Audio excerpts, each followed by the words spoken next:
I think the number one thing that I hope that my legacy is that I have been fair. Obviously, my passion for Baltimore, I think, is pretty clear. My passion for communities is pretty clear. But really, at the end of the day, what I hope that people will, say about me is that I have always tried to be fair.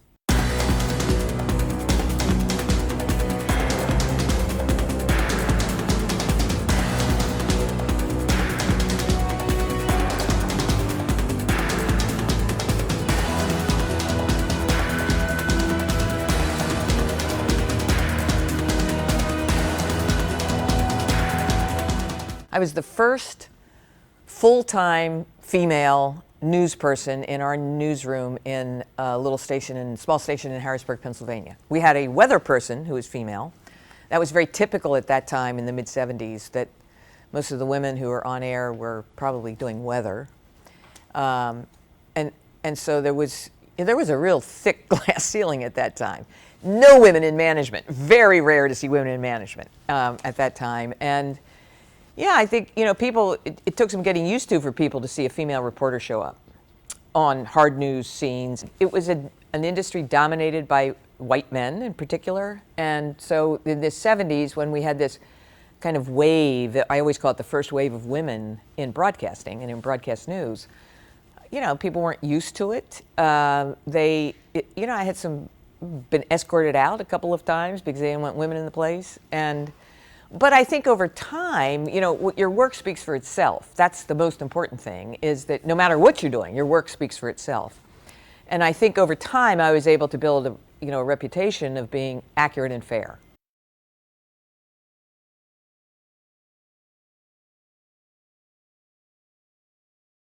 I've had the opportunity over 40 years to do stories that have had, a lot of impact. I always talk about the story about Kirk Bloodsworth, which was pretty early on in my career, because it is, to this day, has some of the broadest impact. He was prosecuted and convicted and sentenced to death row for a 1984 murder of a young child, and always maintained his innocence. And we kind of really took a really deep look and in-depth look at the prosecution of the case and raised new questions about the case, new flaws in the case, things that hadn't been known before. And the long story short, it ended up that he became the first person in the United States to have served time on death row to be exonerated by DNA, and also became a very fierce advocate on innocence issues. And so he's really the reason we don't have a death penalty in Maryland. I think that probably had, a pretty broad impact. But there are other stories as well. Some reporting on child abuse issues that led to some pretty significant changes.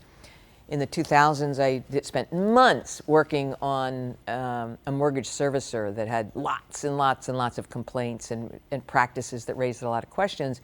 And that led to some industry changes, et cetera, and some action by the Federal Trade Commission. So I think that had a lot of impact as well. Just very fortunate that we've been able to do work like that can have impact.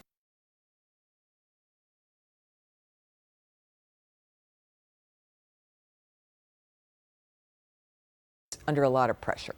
The ability for someone to use a platform anonymously, most of the time, to try to discredit information and reporting and work, and to, dismiss it, that's the downside of social media, is that there's no vetting of the information that circulates on social media, and so I think that creates a lot of pressure on journalism.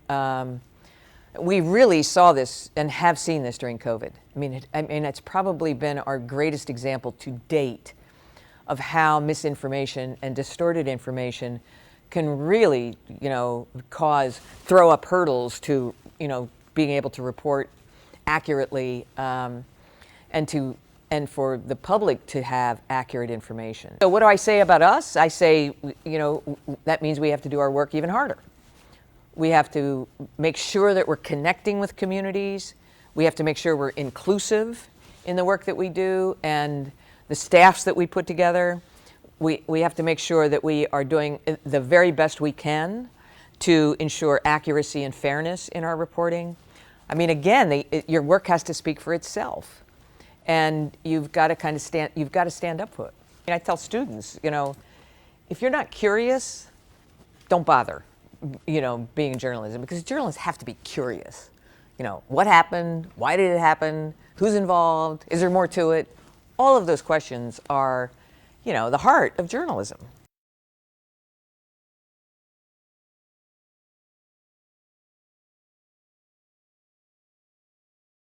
There are many places like Baltimore, and Baltimore is an eclectic city in many ways, but its diversity is what has kept me here. You meet people from all different backgrounds and ethnicity and, thoughts, what they think about, and that's probably the biggest thing. Obviously, the city has its challenges. It's got like textbook examples of challenges facing urban America. It also is kind of textbook in the impact of structural racism, because that's what we have. This city, as much as any city, was mapped to be, discriminatory, to discriminate in housing, in employment, in services, et cetera. That's from, the redlining. We've done a lot of work on blockbusting and the impact of blockbusting, the racial wealth gap. All of it's here.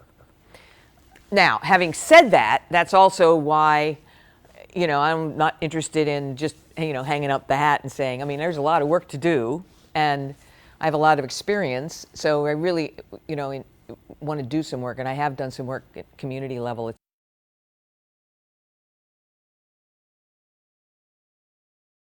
Never been able to do political work, obviously.